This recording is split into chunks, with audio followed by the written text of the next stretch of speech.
My Christ, I didn't realise I'd been recording for nearly 40 minutes of straight talking. Jesus Christ. Oh well, back to business. Kaine listened to the sound of crackling firewood and stared at the black object on her plate. She'd been pushing it around the wooden disc for a good 10 minutes, ignoring the bemused stare of her grandmother. Finally, she summoned her courage and gave the object a brief sniff. A sharp, bitter scent flew up her nostrils and made its home there, causing her face to twist with disgust. Grandma, I can't believe you want me to eat a bug. The old woman threw some more wood under the cooking pot and snorted. It's no bug, you fool girl. It's a berry. Why in hell would I be feeding you bugs? Yeah, well, it sure looks like a bug, said Kaine. And I think it's burnt or something because it smells terrible. With that, Kaine held her nose and threw the berry in her mouth, chewing as little as possible. Oh yeah, that's terrible, all right. Why, you little brat, laughed the old woman. Look at the sass on you. You've been spending too much time with me, and that's a fact. 5 years had passed since the moment when Kaine's grandmother saved her from the bullies. As is often the way with two stubborn people, their relationship had grown in fits and starts, but moved forward all the same. Meals that used to be sombre affairs were now filled with laughter and held abuse in equal measure. Kaine could not remember a time when she had been happier. As the years went by, Kaine started to shoulder more and more of the daily responsibilities. Her grandmother's legs grew weaker by the day, and she could no longer do many of the chores she used to take for granted. And so this morning found Kaine lacing up her work boots with a breakfast of burned berry rolling through her belly. Where are you going today? Asked Grandma suddenly. Kaine looked up, surprised. The old woman rarely asked for specifics anymore. Well, I was gonna check on the kelma trees and see if they were ripe. I thought we could make some jam or something. Oh, and I'm going to pick up some flagstones, so I need to take the wheelbarrow. Flagstones? What in the hell for? Kaine stared at her grandmother, then held out an arm and swept it around their home. Constructed mostly of cloth, rope and rubble, the old place sagged like a boxer in the final round. Grandma, a dying cat could chew through this house. I'm going to build a stone wall so we have some protection. The old woman laughed, exposing her toothless grin to the world. Goddamn girl, if a bunch of thieves want to ransack this old place, then let them come. We've got nothing worth stealing anyway. I'm not worried about thieves, I'm worried about shades. People saw one west of the village yesterday. The old woman tilted her head and stared at her granddaughter. Well, shoot. I don't know why you have to do it today. We can worry about it some other... Grandma, no. If I don't get to go to the kelma trees, we won't eat tonight. You know that. A confused expression passed across the old woman's face, and for a moment, she was a small child lost at a carnival. Yes, she said after a bit. Yes, of course you're right. I'm sorry, Kaine. Lately it seems my mind is... She didn't finish the thought. Instead, walking over to her nightstand and gently taking the wreath of lunar tears from her drawer. The flower's petals had aged to a brilliant whiteness, and Kaine thought it was more beautiful now than the day she first received it. You're gonna be a true woman soon, Grandma said as she placed the flowers in the girl's hair. So that means less chatter about shades and building defensive walls and talk about how beautiful you've become. Annoyed, Kaine reached up to remove the garland, but the look on her grandmother's face stopped her hand. You're a beautiful thing, said the old woman, and there ain't another like you in all the world. I'm very proud of you. Okay, Grandma, that's enough goddamn compliments for one day. Such a mouth on you. Where did that come from? Gee, I wonder. I'll teach you to sass me, girl, yelled Grandma. Suddenly, she lurched forwards and grabbed Kaine by the ears, pulling her around the room with a crazed grin on her face. Grandma! yelled Kaine in a quaking voice. Grandma, stop it! What the hell? The old woman stared at her and blinked, then slowly held her wrinkled hands as if it was the first time she had ever seen them.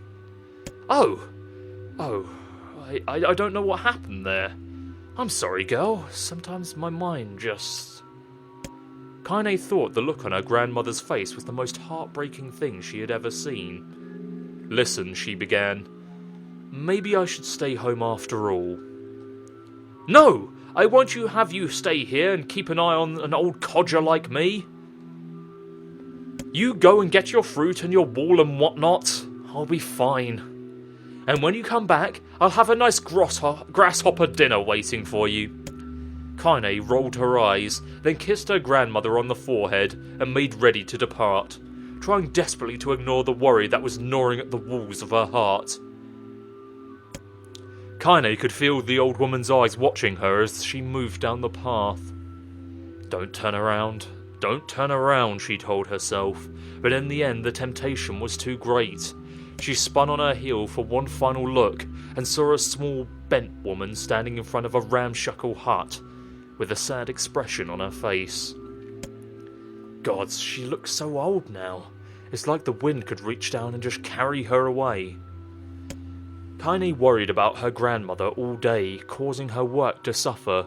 What little fruit she could collect was tossed carelessly into the wheelbarrow, and she only found a couple of stones before losing interest in the project. Finally, as dusk approached, she decided to call it a day. Cursing herself for her lack of focus, Kaine pushed the nearly empty wheelbarrow back down the path. As she crested the final hill, she suddenly froze in place. The wheelbarrow fell from her fingers and collapsed on its side, sending a few pieces of wrinkled brown fruit rolling back down the hill. Her gaze was transfixed by the thick black cloud that hovered just ahead. Tracing its path with a finger, Kaine suddenly felt her stomach knot in on itself. No! Oh gods, no! Her grandmother's house was ablaze, the flames licking up as if trying to touch the sky itself. Grandma! Grandma! Kaine ran then, faster than she had ever moved in her life. Once she tripped on a stone and went sprawling into the rocky ground, but she leapt to her feet and continued running, unmindful of the blood that spilled from her wounded hands and knees. As she got closer and closer, Kaine's mind began to race in time with her footfalls. It's too dark! It's too dark! Not just fire! Can't be fire! Too much smoke! Gotta save her! Gotta save her! She burst into the front yard and came to a sudden halt, her worst suspicions confirmed. The smoke from the fire was mingling with the thick, inky blackness of an enormous shade. The massive creature supported itself on 3 twisted feet, and achieved balance through a means of a large, armoured tail. Scales, horns and claws mounted from its body in a random, chaotic pattern, giving it the appearance of a lizard designed by some insane god. Seeing Kaine, it let out a roar and flicked its tail, sending small whirlwinds spinning around the yard.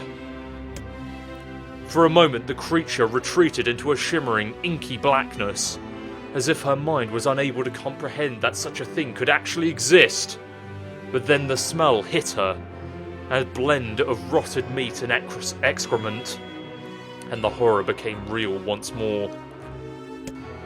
The creature bellowed again, and this time Kaine responded with a scream of her own. "Alright, you bastard!" she thought, as her scream echoed off into the high cliffs around them. "It's you or me! Let's go!" The shade eyed Kaine with bemused interest, then it began looking from her to the house and back again, as if urging her to look at the destruction it had so gleefully wrought. With dread building in her heart, Kaine glanced toward the house. Through the smoke and flames, she spotted a small figure struggling to escape the ruins. "Grandma!" As at the sound of her voice, the old woman began waving frantically. "She's alive!" thought Kaine. "She's alive!"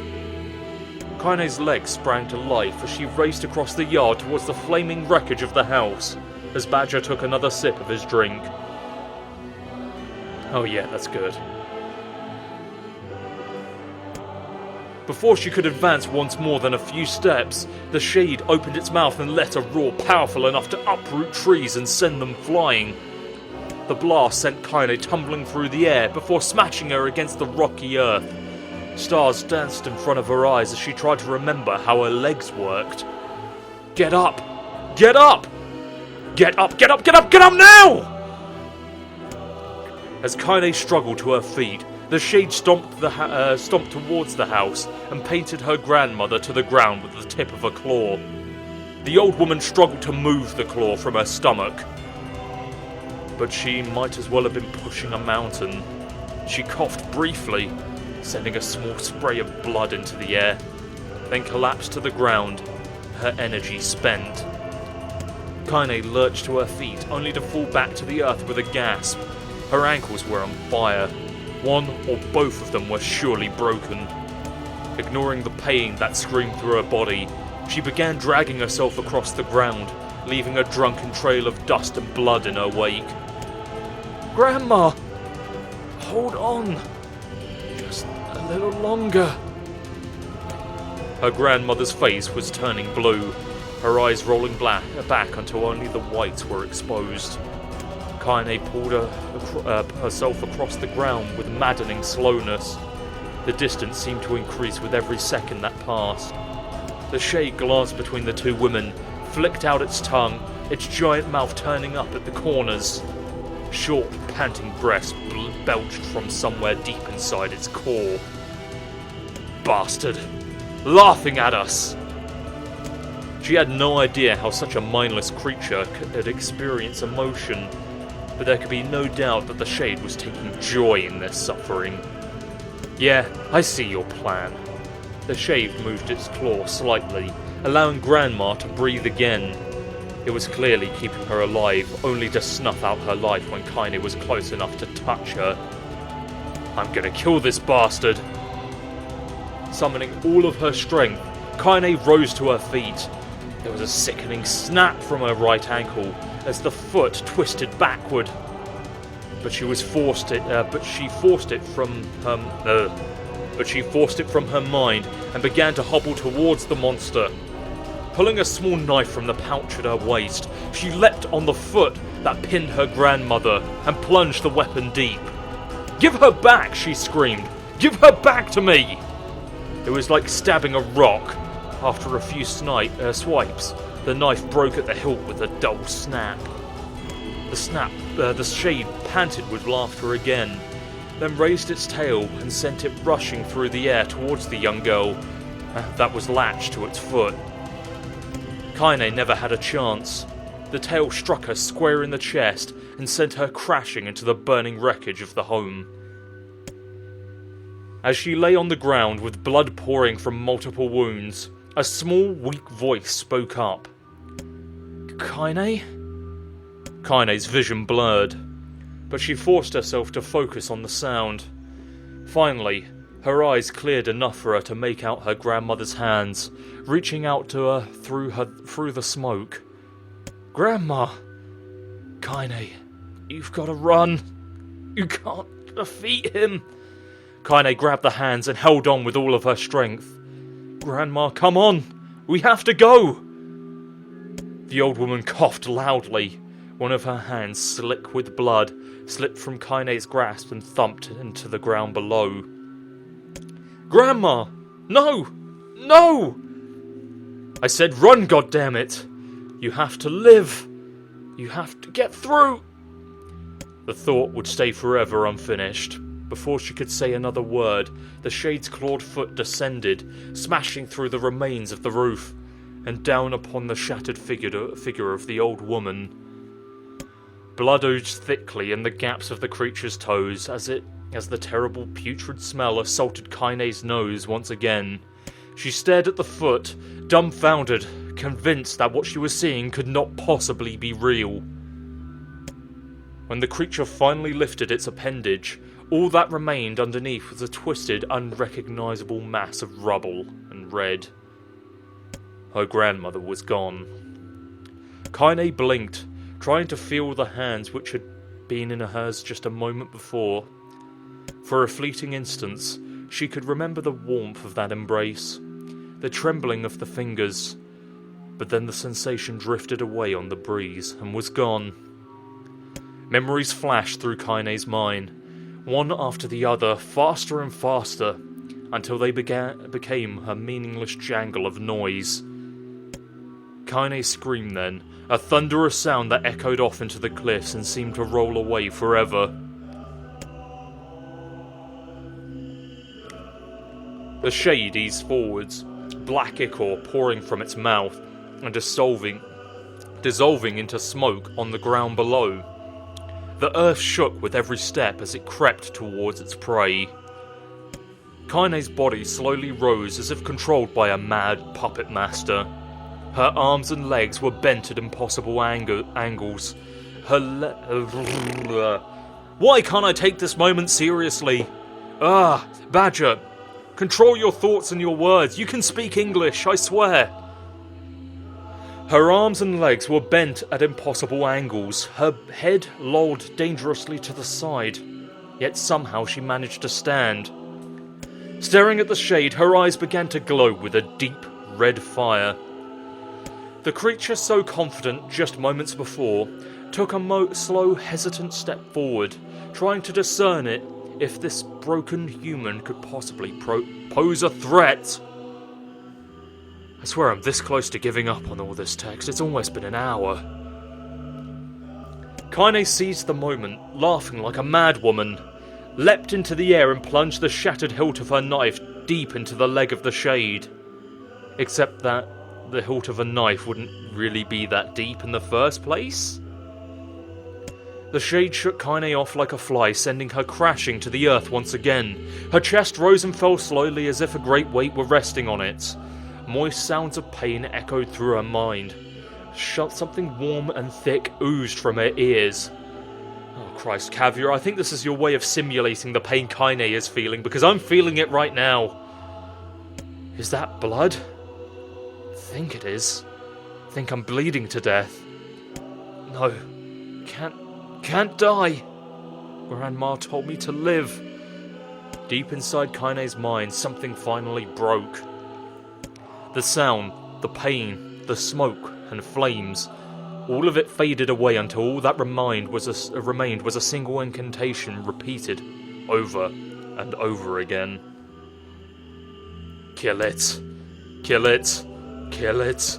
Kill it, kill it, kill it, kill it, kill it, kill it! Kill it, kill it, kill it, kill it, kill it, kill it, kill it, kill it, kill it, kill it! Kill it now! And the spark that was Kaine slowly began to flicker and die. She felt her desire to kill and her desire to live blend into one. The distance between heartbeats grew longer and longer and longer. Oh my God.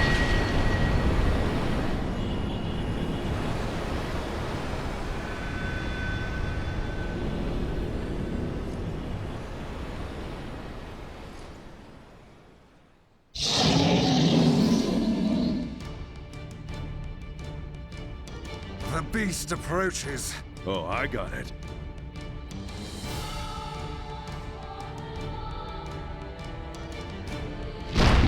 Finally, something interesting, even though we've seen it before. Oh my God. I can actually kill something now. Beautiful. I've been waiting for this for a long time, you fuck.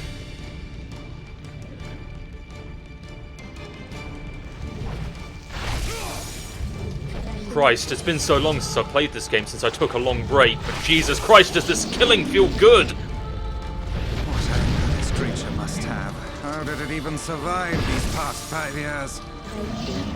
I'm not gonna let this happen again. He dies today. My soul feels lighter.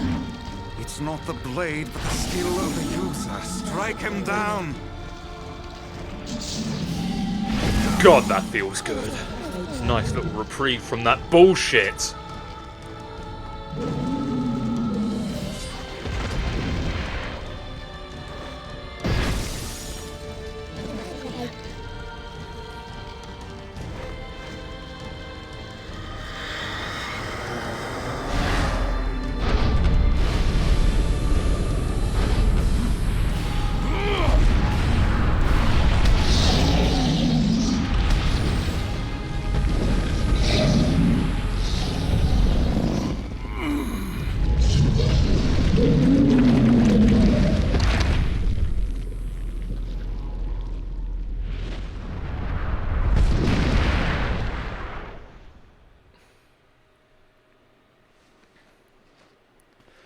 Whew. At least there won't be another bullshit dream to read out and no more text for the rest of the game. How beautiful. Oh. God damn it. Give me a moment, guys. I'm gonna need a break for this one. Ugh.